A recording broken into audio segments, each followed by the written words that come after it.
They chased her through the sky, boxed her in at 10,000 feet, thought she'd panic, thought she'd comply, thought a contractor pilot would fold under pressure. But what they didn't know was that Navy SEALs don't just survive impossible situations, they fly through them. Because Lieutenant Kara Dwyer wasn't here to follow their script. She came to deliver cargo until they forced her hand. And when the ambush closed in, when the engines failed, when a gun was drawn in her own cabin, she showed them what happens when you corner someone who learned to fly in war zones. Before we show you how one woman turned a hijacking into a masterclass in precision flying, make sure you're subscribed with the bell icon turned on and drop a comment telling us where in the world you're watching from. Because this wasn't a story about landing safely. It was about what happens when you mistake silence for weakness. The tarmac at Camp Lemonnier shimmered, heat rising off concrete in waves, jet fuel mixing with dust, the kind of afternoon where breathing felt like work. A Gulfstream G550 sat idling near the far edge of the airstrip, sleek, unmarked, matte paint dull against the sun, like it didn't want to be noticed. Lieutenant Kara Dwyer stood at the base of the boarding stairs, eyes hidden behind aviators, clipboard tucked under one arm. Her uniform didn't match the others on base. Contractor issue sandpants, black breathable shirt, sleeves rolled just high enough to show a half-healed scrape running down her forearm. No rank tab, no insignia, no name tape, just quiet control. A French logistics officer paused at the bottom of the stairs, looking her up and down with that mild amusement people get when they think they've figured you out. "You're the pilot?" Kara didn't answer right away. Just glanced toward the cabin door. "Manifest's already loaded. Take your seat. Cargo's time sensitive." He smirked, half to himself. "Didn't realize SEALs handed out pilot licenses now." She didn't flinch, didn't engage, just turned and climbed the stairs ahead of him. The rest of the passengers boarded with a mix of chatter and skepticism. 4 NATO logistics specialists. 1 civilian tech liaison who kept adjusting his collar like the heat was personal. An American intel analyst who'd already cracked open his laptop before his seatbelt clicked. None of them knew who she really was. She preferred it that way. Inside the cockpit, she flipped through checklists with the smooth precision of someone who'd done this more times than she'd walked down city sidewalks. Dual engines spun up, hydraulics hummed beneath her boots. She ran her fingers over the throttles. Not out of habit, intuition, pilots trusted systems, SEALs trusted instinct. She glanced once more at the mission sheet clipped to the side panel. Route, Djibouti to FOB Juneau, Red Sea edge. No deviations, no known airspace hazards. Clean flight, but still. As she lifted off and cleared altitude, something prickled down the back of her neck. Not turbulence, not malfunction, just quiet. Too quiet. The expected radio handoff from tower to regional control never came. She tried twice on the frequency. Standard protocol, nothing but static and the hum of dead air. Behind her, the civilian passengers chatted nervously. One of them stood up to check the lav, but sat down hard when the first altitude shift banked them into a left sweep without warning. Kara scanned the digital display again. That's when she saw it. A second transponder signal, faint, slow-moving, not on any flight plan, shadowing them at a distance just wide enough to avoid triggering alerts. Her fingers hovered over the switch panel. No call sign, no IFF tag, military spacing, civilian silence. She narrowed her eyes behind the aviators and muttered, mostly to herself, "Someone's watching." And they were no longer just flying cargo. They were flying bait. The cabin lights hummed overhead, soft, sterile, doing nothing to ease the rising tension in the rows below. The NATO officers had stopped making small talk. One by one, they'd fallen quiet, half from fatigue, half from the unsettling silence that had overtaken the flight. Kara hadn't spoken since takeoff. No in-flight announcements, no cockpit updates, no seatbelt chimes, just controlled dips in altitude and turns sharper than most were used to. Enough that the civilian liaison had already spilled coffee across his lap and was now pressing napkins into the stain like it mattered. From seat 4A, the American intelligence analyst glanced toward the front of the cabin. He had one AirPod in, pretending to scroll through satellite reports on his tablet, but his eyes kept shifting toward the closed cockpit door. He'd flown with military contractors before, some talkative, some not. But this pilot was different. Too smooth, too silent, too precise. The plane dipped again, barely 5 degrees. But the shift in pressure was enough to jolt a ripple of anxiety through the rows. "What the hell was that?" the French officer asked, half rising in his seat. From the cockpit, a voice finally came. Calm, even, lacking any urgency. "Strap in. Something's not right." That was it. No elaboration. The tone wasn't panicked, but it cut through the cabin like a blade pressed to skin. Seatbelts clicked. The liaison dropped his phone, trying to buckle up. One of the younger NATO officers muttered something in Czech under his breath and went pale. The American analyst leaned slightly into the aisle, pretending to stretch, but his gaze caught something out the starboard window. A flash. Metallic, low, fast-moving. "Pilot," he said, raising his voice slightly. "You've got something trailing you. I see it," Kara replied through the intercom. Voice still perfectly controlled. In the cockpit, her eyes locked on the radar. 2 contacts. Low altitude, flanking. Too close for coincidence. Too quiet for any official escort. Both running spoofed IFF signals. Military identification tags designed to fool basic radar. The average contractor would have ignored them. She didn't. Kara adjusted her trim, rolled the Gulfstream a degree west, and keyed into the secondary frequency. Dead silence. She could feel her pulse, not panic, calculation, timing. Behind her, the analyst stood again, gripping the overhead panel. "Is this an escort?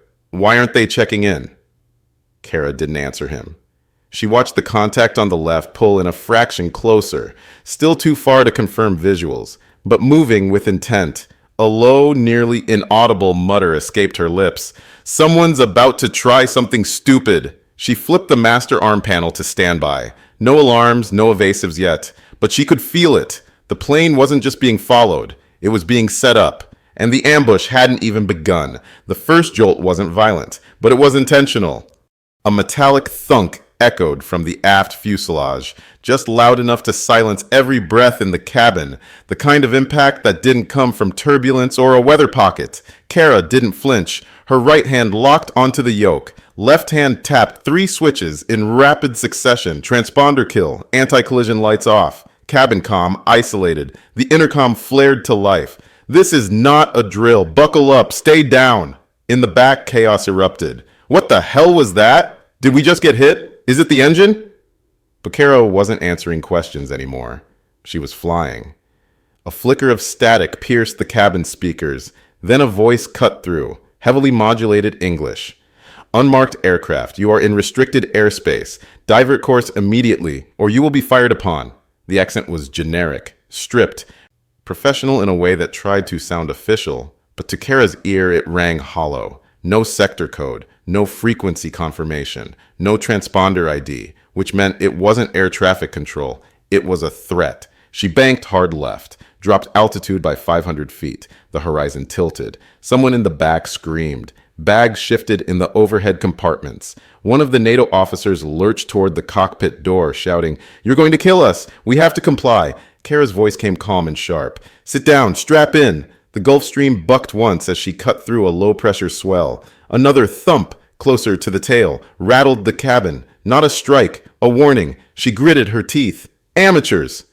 The Merc jets weren't trying to down her. Not yet. They were boxing her in, herding her toward a preset kill zone. Probably a canyon or flat terrain where GPS jamming would black out comms and radar. She'd done it herself. Years ago. SEAL Flight Tactics Phase 4. But this time she was the one in the trap, and she was going to fly through it. Another voice from the cabin. "We'll crash." Kara cut power to the right engine, just long enough to shift their heat signature, then muttered, barely audible. "Not if I fly like a SEAL?" She shoved the yoke forward, dropped the plane under the radar shelf, angled toward the jagged terrain lining the coast. The Mercs followed, but a second behind now. She was off script, off plan, unpredictable, exactly where she wanted to be.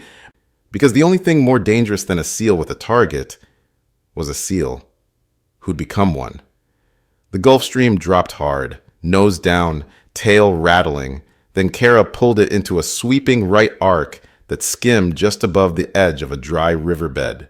Altitude, 2,300 feet, then 2,100, then flat. She banked left again, almost scraping the edge of a shallow escarpment, pushing the aircraft into terrain-hugging flight like it was a skinned-down recon drone, not a 30-ton jet packed with NATO officers and a compromised fuel line. Behind her, the cabin roared with panic. "Pull up! She's going to hit the ridge! What is she doing? But Kara's hands never trembled. She nudged the flaps, cut throttle just long enough to bleed drag, then pitched slightly into the canyon funnel she knew by muscle memory, not from any map, from prior recon. This wasn't a random flight path. This was the Yemen-Sudan corridor, a known strip for illicit air traffic, drone refueling, unauthorized escorts disguised as regional peacekeepers. Her voice cut into the cabin intercom again, controlled, clipped. "They're not pirates, they're trained." The plane dipped through a narrow valley, sharp shadows carving the rock edges like teeth. Another jet roared past above them, overshooting by seconds. One of the NATO officers, pale-faced and clutching the armrests like they might save him, sputtered, "Who's trained? Who are they?" Kara didn't answer. She knew exactly what kind of outfit ran this kind of ambush. It wasn't random. It was the kind of maneuver her own unit used to simulate takedowns of enemy aircraft. Get close, herd the target, jam communications, force a descent, extract hostages or cargo, then vanish. That's what this was. They weren't here to destroy the plane. They were here to collect it. The intelligence analyst stood mid-aisle now, gripping an overhead rail, watching the altimeter on his tablet scroll like a slot machine. "We should negotiate. I know the fallback frequencies. We can still open a channel." Kara looked into the cockpit mirror, her eyes locked onto his. "If you want to survive," she said flatly, "sit down and shut up." The analyst blinked, then slowly sat. Outside the cockpit glass, two Merc jets repositioned, one pulled left, trying to box her again from above. The other climbed, likely to simulate a long-range radar burst. Classic split-pinch tactic. Kara saw it coming before it began. She tilted the yoke, dropped throttle, then pitched the nose straight toward the canyon floor. Altitude warning screamed in the console. Kara clicked it off without blinking. The wings sliced through heat shimmer as she accelerated down the corridor, 30 feet above the rock shelf. In the back, no one made a sound. Because now they weren't wondering if they were being ambushed. They were wondering how she was still flying. The terrain opened just enough for a breath. Wide desert ridges flattening into sun-scorched plateaus. Then the smell hit her. Burnt plastic, electrical insulation, acrid and faint but distinct. Kara didn't even glance at the engine diagnostic screen yet. She just knew. She flipped open the manual system's override, rerouted main bus power from the left turbine to auxiliary, fingers flying across the console, as if she were disarming a trap, because that's exactly what she was doing. Behind her, the cabin stayed silent, shock still after the last maneuver, but a slow whine had begun beneath their feet, a change in pitch, the kind of noise only a pilot or a technician would catch. Kara caught it. She toggled the left engine diagnostics. Warning, overheat spike, fuel mix imbalance. She cursed under her breath. The wiring loom had been tampered with. On the ground, and not sloppily either. Someone had introduced a deliberate fault timed to trigger after altitude stabilization. She leaned forward, narrowed her eyes. "This wasn't a chase," she murmured to herself. "It's a trap." And it started long before takeoff. A flash of memory. 30 minutes before departure, one of the Djiboutian baggage handlers, young, limping slightly, had lingered just a second too long near the plane's nose cone. Kara had caught it in her peripheral vision but hadn't flagged it. She should have. He wasn't repositioning cargo. He was planting a delay fuse, an overload tick meant to trigger an hour into flight, which meant... She glanced over her shoulder into the mirror mounted above the cockpit door. Someone on board knew. They hadn't just wanted the cargo rerouted, they'd wanted the plane to fail. Mid-air, in uncharted space, survivors optional. She grabbed the side throttle, feathered the left engine manually, balancing torque to keep the Gulf Stream aloft without overloading the opposite turbine. The entire airframe shuddered once, then stabilized. Her eyes flicked across the gauges. Cooling levels dropped, fuel stabilized, power rerouted, barely, but enough. In the cabin, one of the NATO officers leaned into the aisle, eyes wide. Are we losing an engine? Kara's voice came cold and direct through the speaker. We lost it. I fixed it. And just like that, she silenced him. Because there was something in her tone, a finality, a precision, that made even the most skeptical officer sit back down. But she wasn't done. She knew now this wasn't just a Merc intercept for equipment or leverage. It was an inside op, coordinated from both ends. Someone wanted her out of the sky. And they'd miscalculated, because Kara Dwyer didn't fly like a contractor. She flew like someone who'd trained to land choppers under mortar fire with half a tail rotor left. She flew like a seal, and she was just getting started. The plateau vanished beneath them. Just as Kara leveled out, the radar pinged again. Short range, low angle. Her eyes flicked to the right display. 2 new targets, moving faster, tighter. A second pair of jets had entered the airspace. She exhaled once. There it is. These weren't the same birds from earlier. These were heavier, cleaner signatures, no spoofed IFF, no false hailing. They weren't pretending anymore. Back in the cabin, one officer was crying silently into his sleeve. The liaison sat stiff as stone, clutching his armrest. The Frenchman had gone pale, mouthing prayers in his native tongue. But no one spoke now, not after what they'd seen her do with the first wave. Through the windscreen, 2 contrails crossed in an inverted V. Classic box maneuver. They were trying to push her down over unmarked terrain. If she complied, they'd likely disable her rudder, force a descent, storm the aircraft mid-landing with a ground crew ready to extract both cargo and crew. Or just finish it. Her jaw tightened. She whispered, "Wrong pilot." Kara yanked the throttle, pulled into a climb, aggressive and sudden. The aircraft pitched up, engine straining as she aimed nose to sky, shoving the Gulf Stream toward 18,000 feet. One of the NATO passengers screamed. On her radar, the lead enemy jet surged forward, assuming she'd stall out. That's what they wanted, for her to redline, stall, lose lift, drop into their sights. But she knew the numbers better than they did. She didn't stall, she cut power completely. The aircraft dropped like a stone. The Merc jet overshot her by 300 feet. Kara re-engaged throttle, dipped her left wing into a controlled roll, pivoted in a tight corkscrew arc, and reappeared behind the jet's right vector. Not even military simulators were programmed for what she just did. Back in the cabin, someone gasped. Someone else said quietly, "What the hell kind of pilot asterisk is asterisk she?" The French officer leaned forward in his seat. Stunned, a young Czech lieutenant whispered, "That was SEAL-level insane." Kara didn't hear them. She was already pivoting again. The second Merc jet tried to close, sensing the first had failed. Too slow, she cut right, hugged the terrain, then climbed again into cloud cover, disappearing entirely from visual lock. Behind her, the 2 jets circled, confused, outmaneuvered. Kara toggled back to cabin intercom and muttered, "You're welcome." Silence answered her, because no one on board could quite comprehend what they'd just seen.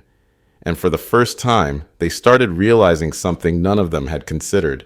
She wasn't just surviving. She was out flying mercenaries trained to kill. And she was doing it with half an engine and no backup. The plane steadied, not peacefully, never that, but with purpose. Kara leveled them at 9,000 feet, threading a narrow window between cloud cover and radar bounce back. The mercenary jets had broken formation. For now, they were circling wide, trying to reacquire visual. Inside the cabin, everything was still, breathless, until it wasn't. A sharp metallic click broke the silence. Kara didn't need to turn around to recognize it. A sidearm hammered back. She kept one hand on the yoke, slowly tapped the cockpit speaker toggle. Her voice came out low, calm. "Whoever's holding that better have an explanation." Behind her, the American intelligence analyst stood in the aisle. Arm extended, gun drawn, not shaking, not panicked, prepared. "You weren't supposed to fight back," he said. There it was. Kara didn't even blink. "You want to lower that?" "No," he said, eyes locked on her. "We had a deal. You land the plane. You hand over the cargo. You walk away." Kara adjusted the rudder trim slightly, just enough to keep her hands moving, non-threatening. Her gaze didn't leave the panel. You know how many times I've heard that? The analyst tilted his head. You think this is about you? She finally turned her face slightly, just enough to see him through the reflection in the windshield glass. Her voice was quiet. They don't send 2 waves of mercs for cargo manifests. The analyst's lips curled into a tight smile. No, they don't. She moved. Fast. Minimal. Devastating. Her right foot braced. Her elbow shot back.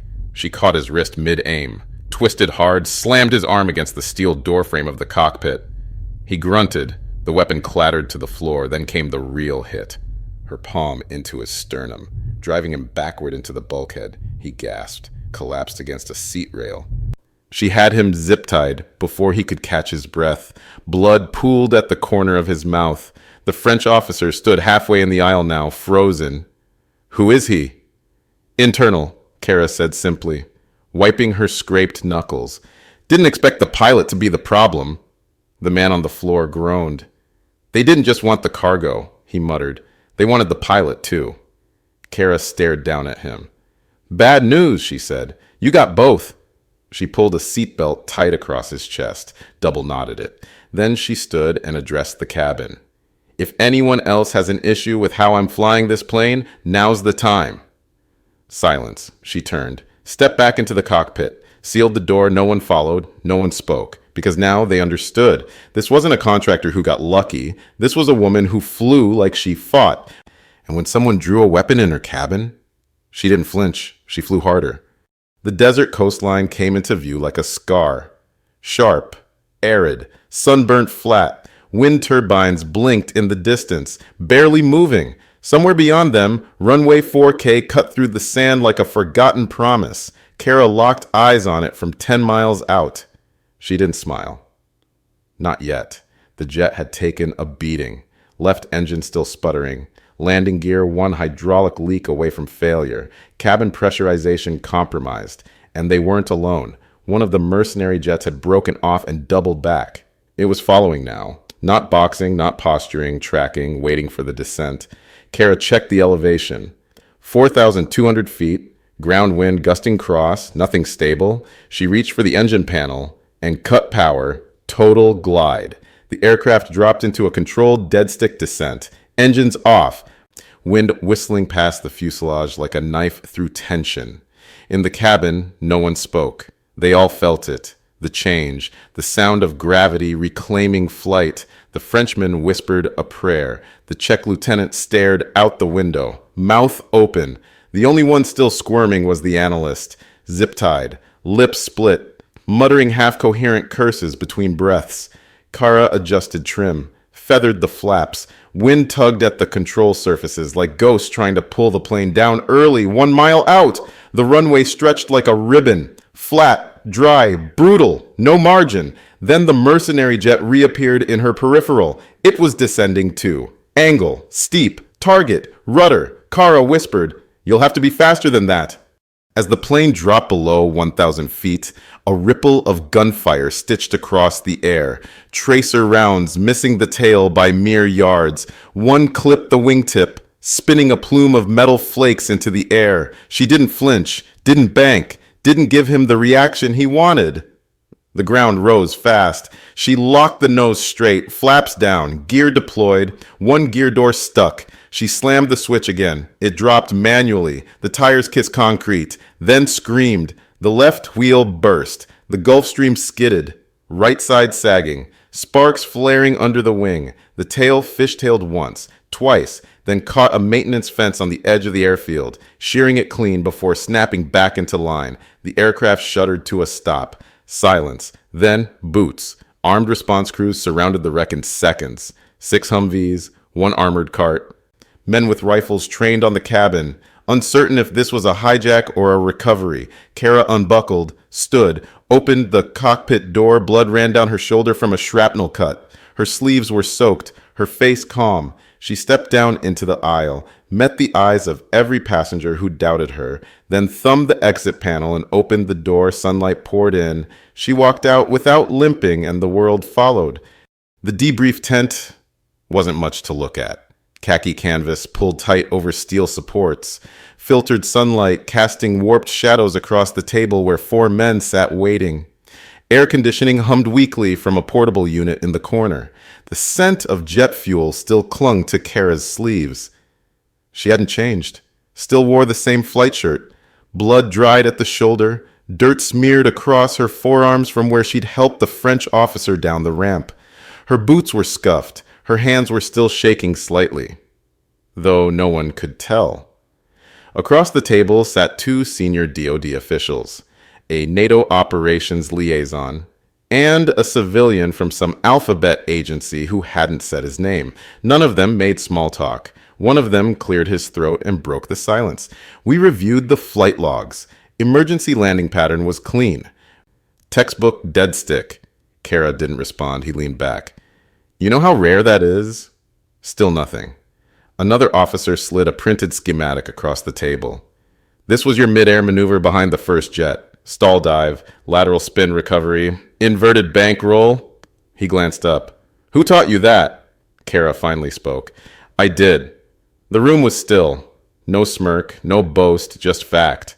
The civilian across the table adjusted his pen, then nodded slowly. We recovered the mole from the cabin. Name checks out. Contracted with multiple intel sharing outfits. We believe he was paid to deliver not just the cargo manifest, but the pilot manifest too. Kara tilted her head slightly. They didn't just want the plane. No, the man agreed. They wanted the person flying it. One of the NATO reps whispered, almost to himself. Didn't know SEALs could fly like that. The DoD official next to him replied, They don't, not usually. Then added, But they own the sky when it counts. No one disagreed. Kara said nothing. She wasn't there for applause, wasn't there for thanks. She leaned forward, pulled a gauze wrap from her pocket, and began tightening it around her shoulder. Slow, methodical, like she was tying off another jump line. Across the tent, a junior officer stepped in with an encrypted tablet. They've secured the remaining cargo. Sweep confirmed. All passengers accounted for. He paused, then added, They're all asking who she is. One of the men behind the table looked at Kara again, studying the set of her jaw, the way her hands moved. You still fly like you're in a war zone, he said. Kara finished the wrap.